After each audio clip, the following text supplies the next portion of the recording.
Hello बच्चों, मेरे सभी बच्चों को गुड नाइट। निशा पीसीएम एक्सपर्ट चैनल में मेरे सभी बच्चों का एक बार फिर से बहुत बहुत वेलकम है। बच्चों, इस चैनल के माध्यम से हम लोग सीबीएसई बोर्ड क्लास 10 फिजिक्स और मैथ की जो भी चैप्टर्स हैं उनके बारे में एक प्रॉपर सीक्वेंस में स्टडी कर रहे हैं।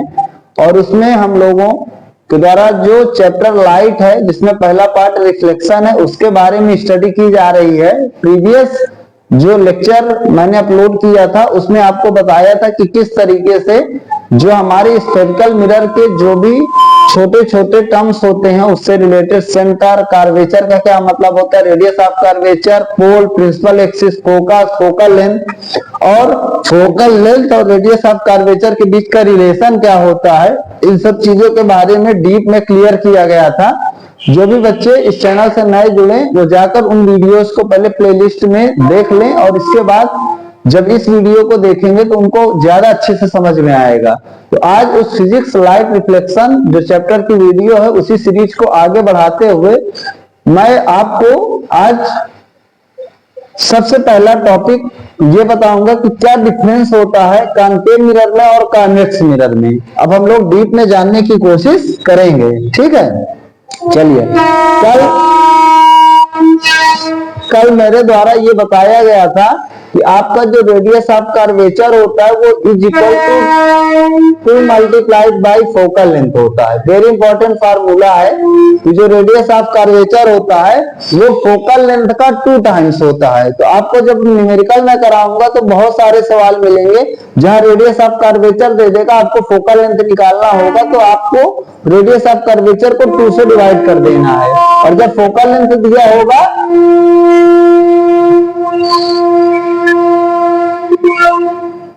रेडियस ऑफ कर्वेचर चाहिए होगा तो उसको हम लोग 2 से मल्टीप्लाई कर देंगे, ठीक है। तो आज का जो मेरा टॉपिक होगा इसमें मैं थोड़ा सा बताऊंगा कि difference between concave and convex mirror. तो पिछले दिनों मैंने बताया था कि कॉन्केव मिरर, अगर मेरे पास कोई स्फेरिकल मिरर है उसके मैं कोई एक प्लेन के द्वारा 2 पार्ट में एक इधर का पोर्शन कट कर लूं, एक इधर का पोर्शन कट कर लूं, तो आपके पास ये 2 प्रकार के जो कर्वेचर बनते हैं इन्हीं को हम लोग मिरर कहते हैं। जिसमें मैंने बताया था कि जिनके आउटर सरफेस पर पॉलिश्ड होती है उसे हम लोग किस नाम से जानते हैं,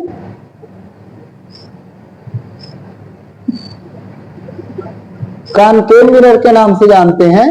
और जिसके मेरे प्यारे बच्चों इनर सरफेस पर पॉलिश होती है उसे हम लोग किस नाम से जानते हैं, कॉन्वेक्स मिरर के नाम से जानते हैं। तो पहला डिफरेंस तो यही है जो इसकी डिफिनीशन होती है कि जिस मिरर के आउटर सरफेस पर पॉलिश होगी बाहर की तरफ उसे कॉन्केव कहेंगे और जिसके अंदर की तरफ पॉलिश होगी उसे कॉन्वेक्स मिरर के नाम से जानते हैं।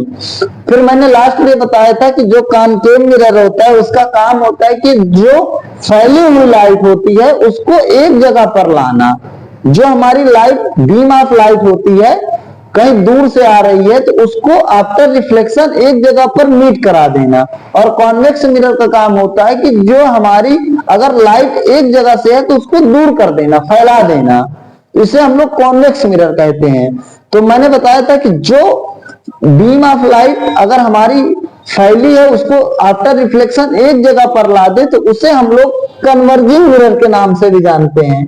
यही हमारे कन्वर्जिंग का भी काम होता है, इसीलिए कॉन्केव मिरर को हम लोग कन्वर्जिंग मिरर कहते हैं।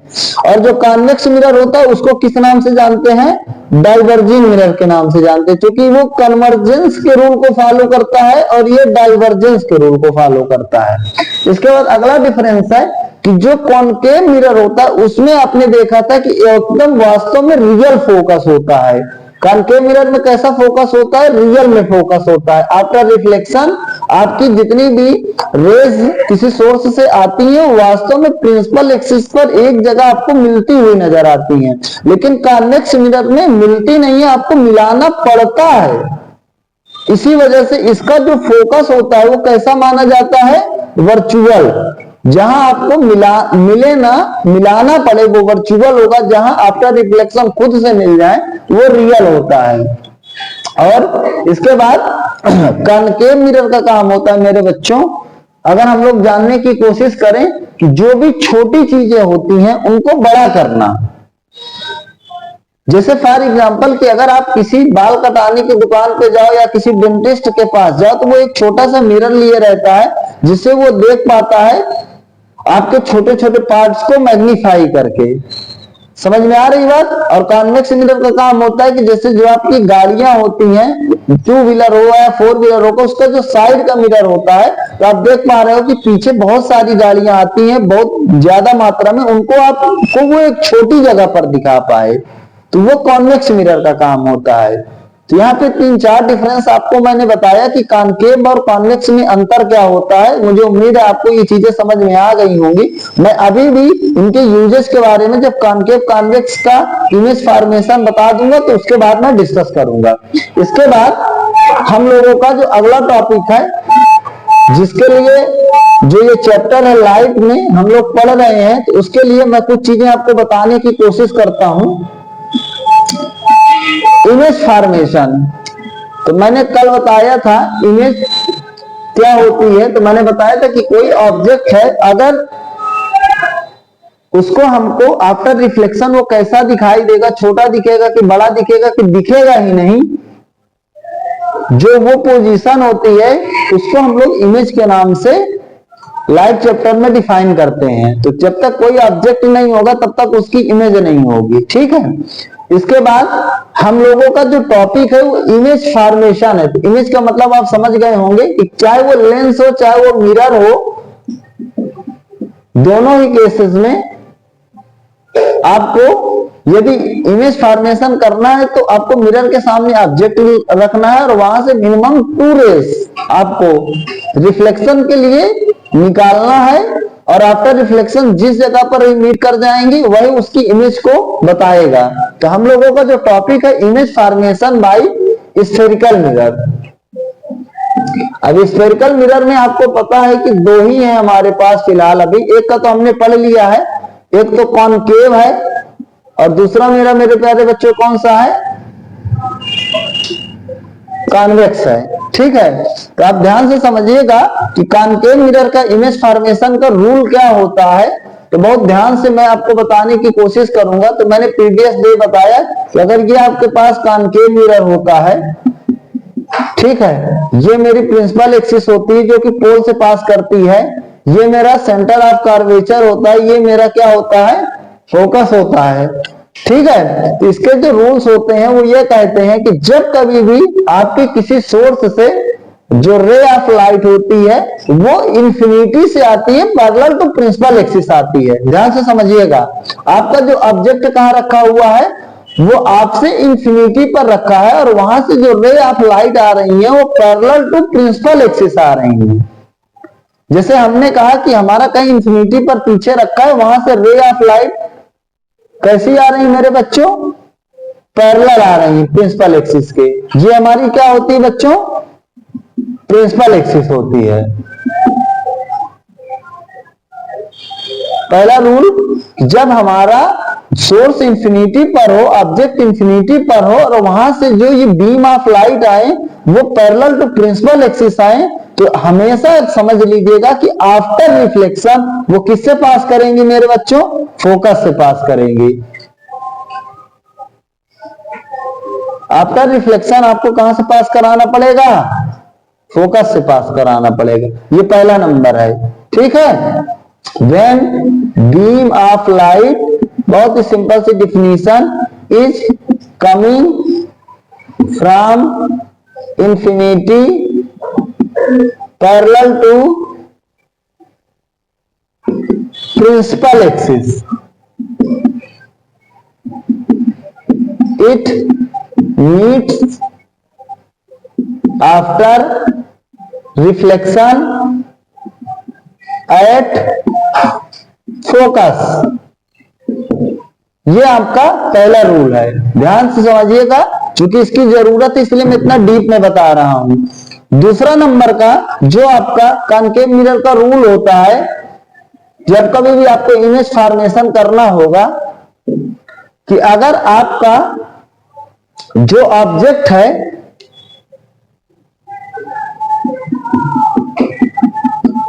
कोई भी रे ऑफ लाइट, ये आपका पोल हो गया, ये आपका फोकस हो गया, ये आपका क्या हो गया मेरे बच्चों, सेंटर ऑफ कर्वेचर हो गया। तो हम लोग इमेज फॉर्मेशन पढ़ रहे हैं, तो उसमें पहला नंबर हम लोगों ने जाना कि किस तरीके से क्या चीजें होंगी। तो दूसरे नंबर पे आप देख पाएंगे कि अगर हमारी जो रे ऑफ लाइट है या बीम ऑफ लाइट कभी भी सेंटर ऑफ कर्वेचर से बच्चों पास करेगी, कभी भी,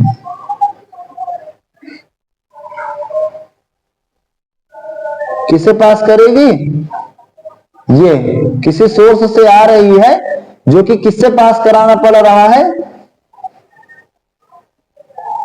सेंटर ऑफ कर्वेचर से, कॉनकेव मिरर में। तो वो जैसे ही आएगी सेम उसी तरह से बाउंस बैक हो जाएगी सेम मीडियम में। क्लियर? कॉनकेव मिरर में जब कभी भी बीम ऑफ लाइट हमारी पास होगी through the centre of curvature, तो जैसे ही वो मिरर से टकराएंगी सेम उसी डायरेक्शन में, जिस पाथ में आई थी उसी डायरेक्शन में, उसी पाथ में बाउंस बैक हो जाएंगी। क्लियर? तो ये आपको ध्यान से समझना है कि when beam of light passes through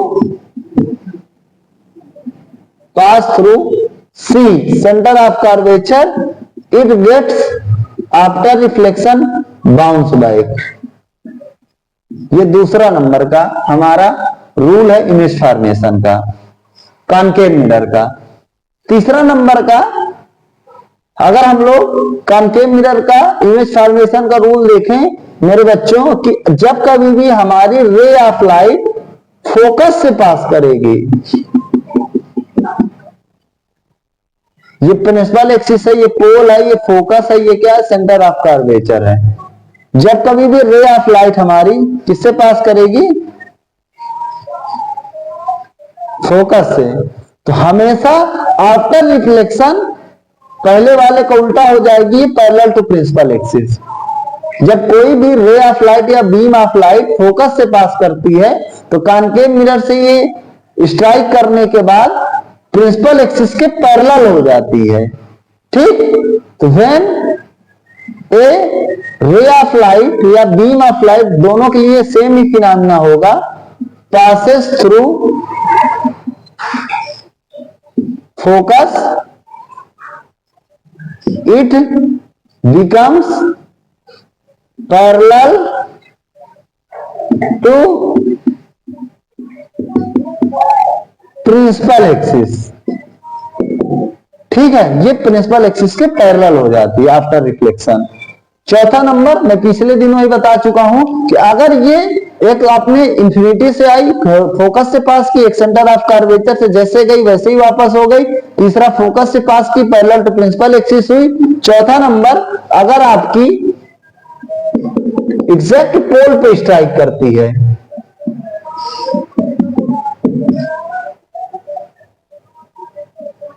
टेढ़ा नहीं होना चाहिए, क्योंकि मेरे बच्चों जो बीम ऑफ लाइट होती है सीधी होती है। तो जितने एंगल पर आप इसको प्लेन मिरर की तरफ देखें, जितने एंगल पर इंसिडेंट हुई आफ्टर रिफ्लेक्शन उतने एंगल पर रिफ्लेक्ट हो जाएगी। ठीक है? जब कोई भी हमारे स्फेरिकल मिरर से, मैं उसमें कॉनकेव मिरर में अगर हमारी बीम ऑफ लाइट पोल के पास स्ट्राइक करेगी तो जितने एंगल पर यही पॉइंट ऑफ इंसिडेंस होगा, यही पॉइंट ऑफ रिफ्लेक्शन होगा, जितने एंगल पर इंसिडेंट होगी सेम उतने ही एंगल पे रिफ्लेक्ट कर जाएगी। ये हमारे 4 रूल हैं इमेज फॉर्मेशन के, वो भी कॉनकेव मिरर के। इन्हीं की हेल्प से हमारे पास लगभग 6 सिचुएशन है जहां पे ऑब्जेक्ट को प्लेस करना है और उसकी इमेज के बारे में हमको मेंशन करना है कि उसकी इमेज कैसी कैसी बनती हुई आपको दिखाई देगी।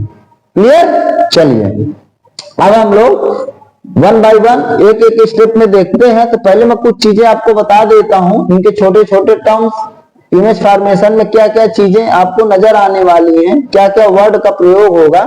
एक तो मैंने बता ही चुका कि रियल का क्या मतलब होता है कि अगर आफ्टर रे ऑफ रिफ्लेक्शन जो भी हमारी ऑब्जेक्ट से लाइट आ रही है वास्तव में मिले, रियल में मिले, तो उसे हम लोग रियल इमेज के नाम से जानेंगे।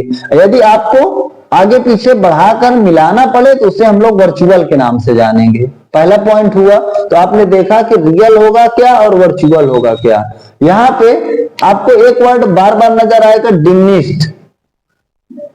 बच्चों, डिमिनिश्ड का मतलब होता है कि अगर कोई बड़ा ऑब्जेक्ट है उसकी बहुत छोटी इमेज बन रही है। मान लो आपने ये दिखा, इतना बड़ा ऑब्जेक्ट है, उसकी इमेज इतनी छोटी सी बनी, तो बिल्कुल ये जो इमेज का नाम होगा वो कैसी इमेज होगी? डिमिनिश्ड इमेज होगी।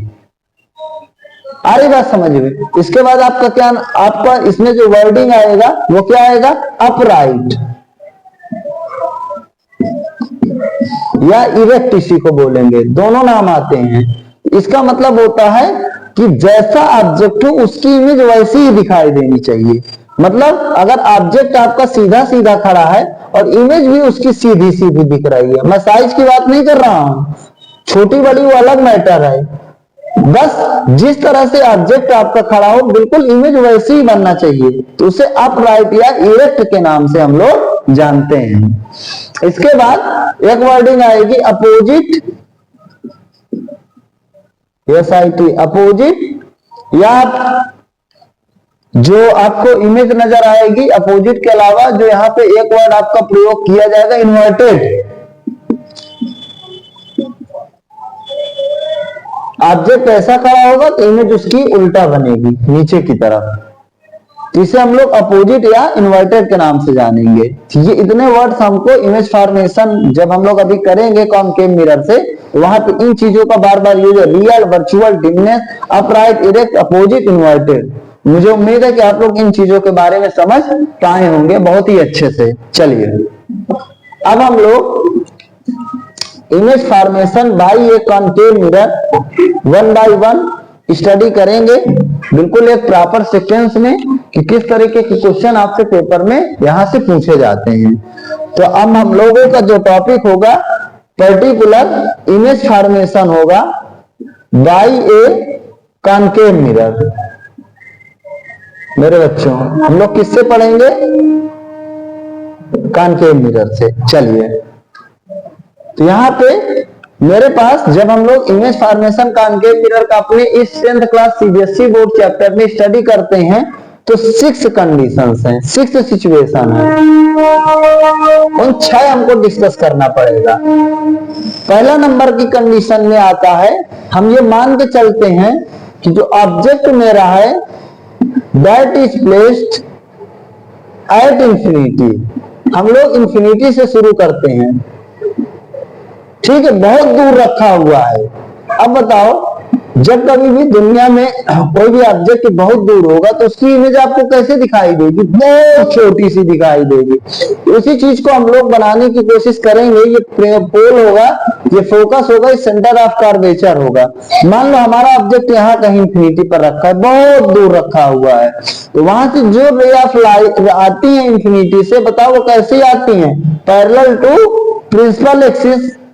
जो मेरी रे होती हैं वो कहां पे? मिरर के ऊपर इंसिडेंट होती हैं।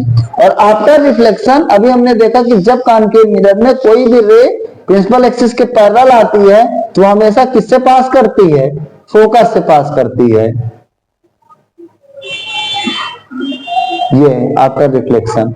तो आप देख पा रहे होंगे कि ऑब्जेक्ट हमारा इंफिनिटी था, एक ये छोटी सी इमेज जो है ये फोकस पर मिल रही है, पॉइंट शेप की इमेज बन रही है, ठीक है। तो आपको ये समझना है कि जब आपका ऑब्जेक्ट इंफिनिटी पर प्लेस होगा तो ये उसका इमेज डायग्राम है, ये इसका इमेज है। क्या है मेरे बच्चों? उसकी इमेज है। कैसी इमेज है? तो आपको बहुत छोटी सी दिख रही है, इसलिए इमेज का नेचर आप लिखोगे तो आप कहोगे कि सर ये डिमिनिश्ड इमेज है और ये रियल में बन रही है आफ्टर रिफ्लेक्शन। अभी आपको ये समझ में नहीं आ रही होगी, लेकिन ये हमेशा उल्टी इमेज बनती है। इसको हम लोग क्या नाम देंगे? इन्वर्टेड देंगे। ये नेचर ऑफ इमेज है। पेपर में पूछा जाता है कि इमेज का नेचर बताओ, तो आपको बताना पड़ेगा उल्टा है कि सीधी है कि रियल है कि छोटी है कि बड़ी है। तो ऑब्जेक्ट से छोटी बनेगी, बड़ा होगा तो छोटी सी इमेज बनेगी, रियल में बनेगी, और जैसा ऑब्जेक्ट होगा उसके उल्टा बनेगी, क्योंकि इमेज इतनी छोटी है कि आप आंख से इसको देख नहीं पा रहे हैं। ये आपकी पहली कंडीशन हुई। दूसरी कंडीशन का हम लोग इमेज डायग्राम बनाने की कोशिश करेंगे। दूसरा नंबर का इमेज डायग्राम कि जो ऑब्जेक्ट है वो आपका placed between infinity and centre of curvature. अब बताओ, अगर आपने एक बार ऑब्जेक्ट को इंफिनिटी पर रख दिया तो दूसरी बार आपका ये फोकस हो गया, ये सेंटर ऑफ कर्वेचर हो गया, इंफिनिटी तो खत्म हो गया। मान लो इंफिनिटी यहां था, तो अब यहाँ पे क्या बनेगा, इंफिनिटी और सेंटर ऑफ कर्वेचर के बीच में, या इसी को कहते हैं बियॉन्ड सी। मतलब सी से आप पहले कहीं पर भी रखा दो, उसकी पोजीशन हमेशा इंफिनिटी और सेंटर ऑफ कर्वेचर के बीच मानी जाएगी। क्लियर? तो आपका जो दूसरी पोजीशन में ऑब्जेक्ट है, when object is placed beyond C, या इसी को आप कहते हो infinity, between infinity and centre of curvature. Object कहां पर प्लेस्ड है, बियॉन्ड सी, या कह सकते हो between infinity and centre of curvature. तो हम लोग ऑब्जेक्ट को प्लेस करते हैं और उसके इमेज डायग्राम के बारे में मेरे बच्चों यहाँ पे हम लोग डिस्कशन करते हैं कि जब कभी भी हमारा जो ऑब्जेक्ट होगा वो इंफिनिटी और सेंटर ऑफ कर्वेचर के बीच होगा तो उसके इमेज डायग्राम की क्या स्थिति बनेगी। ठीक है, तो चलिए हम लोग रखते हैं। क्लियर? तो पहला नंबर पे हमने बताया कि जब कभी इमेज फॉर्मेशन होगा तो ये जरूरी है कि जो आपका ऑब्जेक्ट होगा वो मिनिमम 2 रे ऑफ लाइट निकालना चाहिए और आफ्टर रिफ्लेक्शन कहीं पर वो उनको मिलना चाहिए। तो पहला नंबर आपका पैरेलल टू प्रिंसिपल एक्सिस जाएगी और किससे पास कर जाएगी मेरे बच्चों, फोकस से। दूसरे नंबर पर सेम जगह से पास करा दोगे तो सेम जगह से निकल जाएगी। तो अगली बार जो हमारी रे ऑफ लाइट है वो हमारी पास करती है, कहां से पास करती है, सेंटर ऑफ कर्वेचर से। सेंटर ऑफ कर्वेचर से जब हमारी रे ऑफ लाइट पास करती है तो जैसे ही पास करती है वैसे ही रिफ्लेक्ट हो जाती है सेम मीडियम में। हमने ये पढ़ा था इमेज फॉर्मेशन में कॉनकेव मिरर के, तो उस समय आप देख पा रहे होंगे कि यहां पर दोनों इमेज आफ्टर रिफ्लेक्शन मीट कर रही है, ये इधर रिफ्लेक्ट हुई, ये इधर रिफ्लेक्ट हुई। यही हमारा इमेज बन रहा है लेकिन ये नीचे की तरफ मिल रहा है तो ऐसे डाउनवर्ड्स बन रहा है।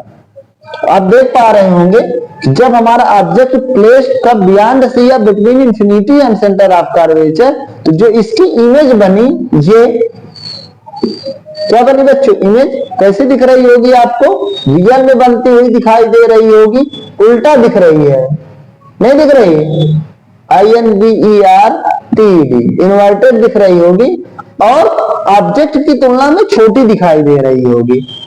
तो लिखेंगे smaller than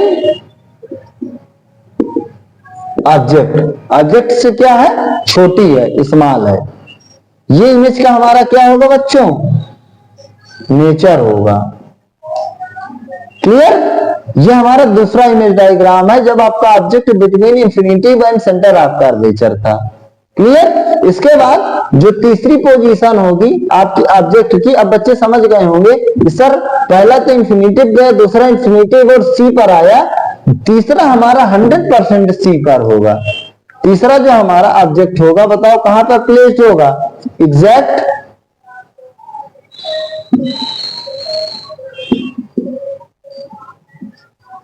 centre of curvature पे। ये मेरा तीसरा वेरी वेरी इंपॉर्टेंट है। आउट ऑफ ऑल जितने मैं बताऊंगा उसमें ये भी बताऊंगा कि कौन सा पेपर में 100% पूछा जाता है। तो ये एक है जो कि 100% पूछा जाता है। सेंटर ऑफ कर्वेचर पर आप ऑब्जेक्ट रख दो एग्जैक्ट एकदम। अब बताओ, आप कहोगे कि सर हम यहां से ऑब्जेक्ट से रे ऑफ लाइट निकाले पैरेलल टू प्रिंसिपल एक्सिस, तो ये कहां से पास कर जाएंगी, फोकस से। अगली बार बताओ, हमको दूसरी जो रे ऑफ लाइट कहां से पास कराना पड़ेगा? तो आप कहोगे कि सर फोकस से पास कराना पड़ेगा। और जब हम फोकस से पास कराएंगे तो वो हमारी रे ऑफ लाइट हो जाएगी पैरेलल टू प्रिंसिपल एक्सिस। तो उस समय दोनों जो रेज ऑफ लाइट है वो यहां मिल रही हैं। इनका जो इमेज डायग्राम होगा आप देख पा रहे होंगे, अगर हम बनाने की कोशिश करें इमेज को, बिल्कुल सेम, एकदम सेम जगह पर। तो आप यहां देख पा रहे होंगे कि जब ऑब्जेक्ट आपका प्लेस्ड है एग्जैक्ट सेंटर ऑफ कर्वेचर पे एट सी, तो उस समय जो इमेज आपकी ये बन रही है वो आप देख पाएंगे कि रियल बन रही है,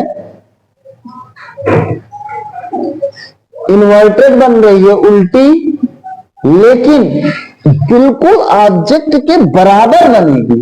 ये चीज यहां बहुत इंपॉर्टेंट है।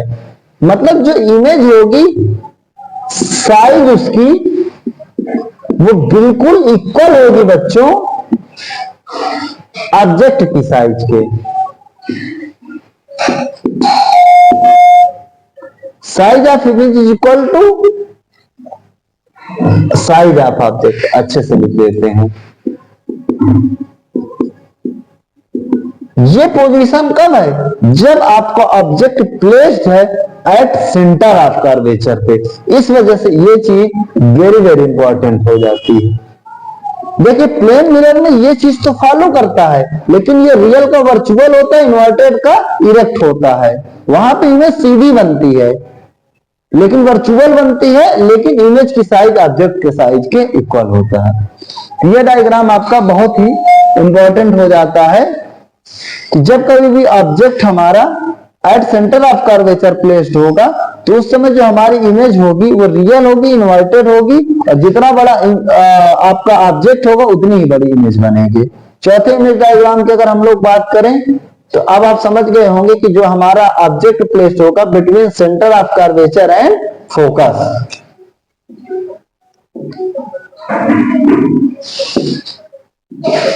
When object is placed between C and F,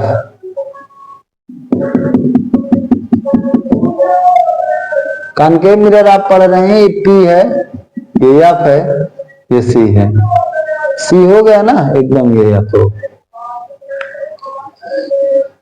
C देखिए, C तक के पहले जो दो पोजीशन थी वहां पर इमेज आपकी छोटी बन रही थी, आपने नोटिस किया होगा। C पर इक्वल आ गई है। जैसे इधर बढ़ते जाओगे इमेज का जो नेचर होगा वो हमारा छोटे की जगह थोड़ा बड़ा बनना शुरू हो जाएगा। यहां पे हम लोग पैरेलल टू प्रिंसिपल एक्सिस निकालेंगे। आप कहोगे कि सर कहां से पास कर जाएगी? फोकस से पास कर जाएगी। दूसरी पोजीशन में जो बच्चों हम लोग देख पाते हैं कि हम लोगों को रे कहां से निकालना पड़ता है, इसको थोड़ा और पीछे कर देते हैं। हालांकि दोनों पार्ट बराबर होगा, CF और FP लगभग।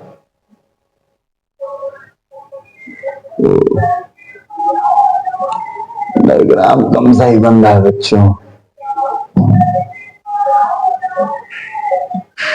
इसको थोड़ा प्रॉपर कर देते हैं। ये मेरे बच्चों ऑब्जेक्ट हुआ,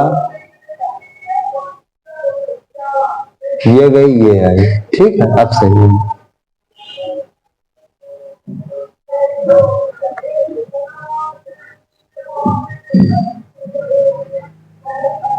ये आपका C है।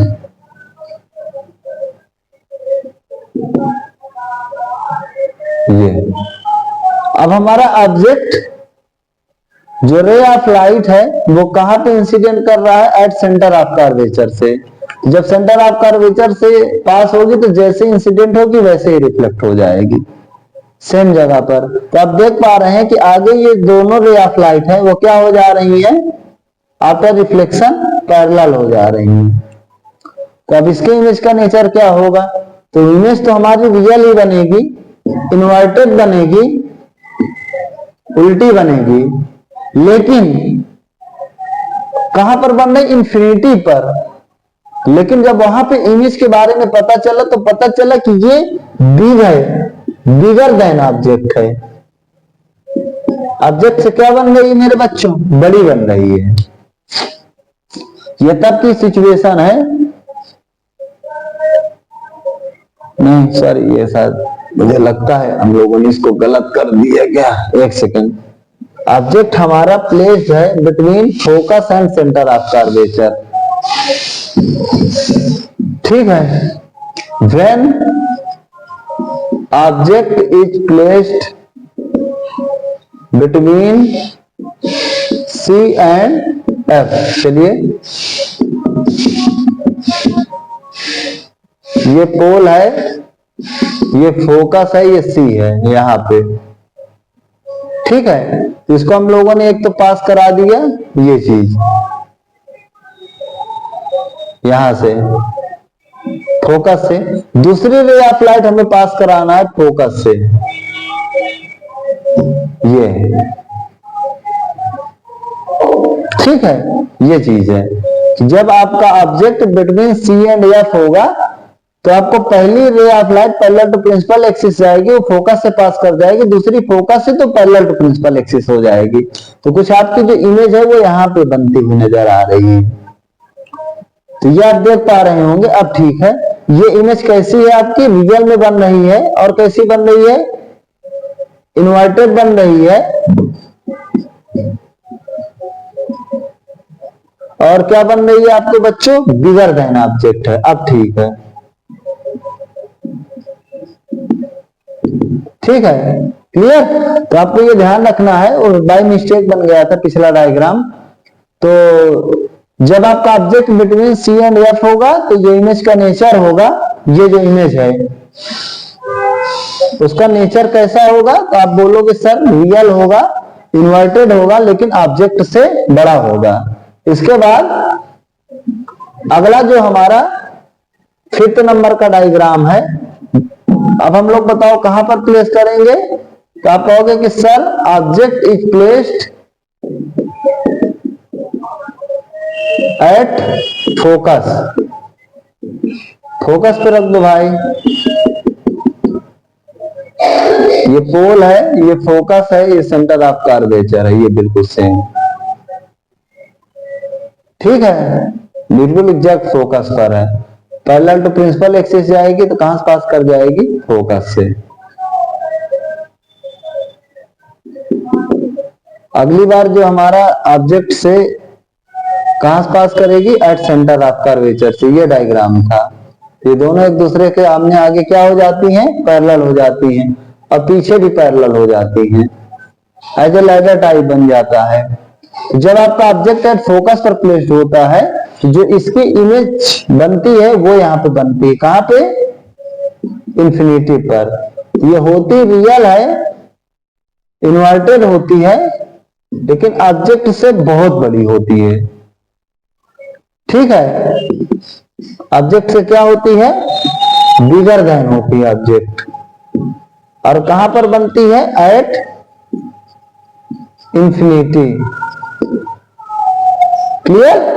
समझ में आ रही होगी बात। इसके बाद 6वें नंबर की जो पोजीशन है, जो हमारा ऑब्जेक्ट है उसको जो प्लेस करना है, आप लोग समझ गए होंगे, बिटवीन फोकस एंड पोल।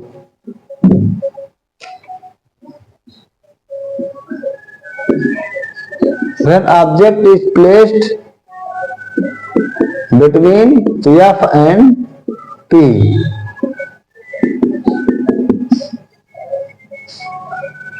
ये आपका पोल है, ये आपका फोकस है, ये आपका सेंटर ऑफ कर्वेचर है। इंपॉर्टेंट है, 6 में सबसे ज्यादा इंपॉर्टेंट है, हर बार पेपर में पूछा जाने वाला सवाल। जब ऑब्जेक्ट हमारा बिटवीन फोकस एंड पोल होता है तो उसका जो इमेज का नेचर है वो कैसा होता है, और ये कहां पर बनता है। और ये एक स्पेशल डायग्राम है हमारे इमेज फॉर्मेशन में बाय द कॉनकेव मिरर, ठीक है। तो आप इसको बिल्कुल ध्यान से समझेंगे। ये मेरा ऑब्जेक्ट है, पहला तो पैरेलल टू प्रिंसिपल एक्सिस गया, कहां से पास कर गया? फोकस से। अगली बार सेम पैटर्न पर जो ऑब्जेक्ट है हमारा, उसे इमेज कहां से पास करेगी? सेंटर ऑफ कर्वेचर से। आफ्टर रिफ्लेक्शन ये सेम तरह क्या हो जाती है? बाउंस बैक हो जाती है। तो आप देख पाएंगे कि आगे ये दोनों रे ऑफ लाइट हैं, जैसे आगे बढ़ती जा रही हैं, इनके बीच की डिस्टेंस बढ़ती जा रही है, तो ये कभी भी आपस में मीट नहीं करेंगे। लेकिन हमको ऐसा ऑब्जर्व होता है, फील होता है, ये आगे तो नहीं मिल रही, लेकिन पीछे अगर हम इनको बढ़ा दें, जैसे आप फोकस पे देखे होंगे तो पीछे भी बढ़ाने पर दोनों पैरेलल हो रही थी, नहीं मिल रही थी, लेकिन ये पीछे आपको मिलती हुई नजर आ रही है। क्लियर? ये एक ऐसी सिचुएशन है फोकस और पोल के बीच का, जब ऑब्जेक्ट रखा होता है, जहां पे इमेज का नेचर कॉनकेव मिरर में आपको कैसा मिलता है? वर्चुअल मिलता है। और क्या मिलता है? इमेज आपकी कैसी बनती है? अपराइट, सीधी बनती है। और क्या बनती है?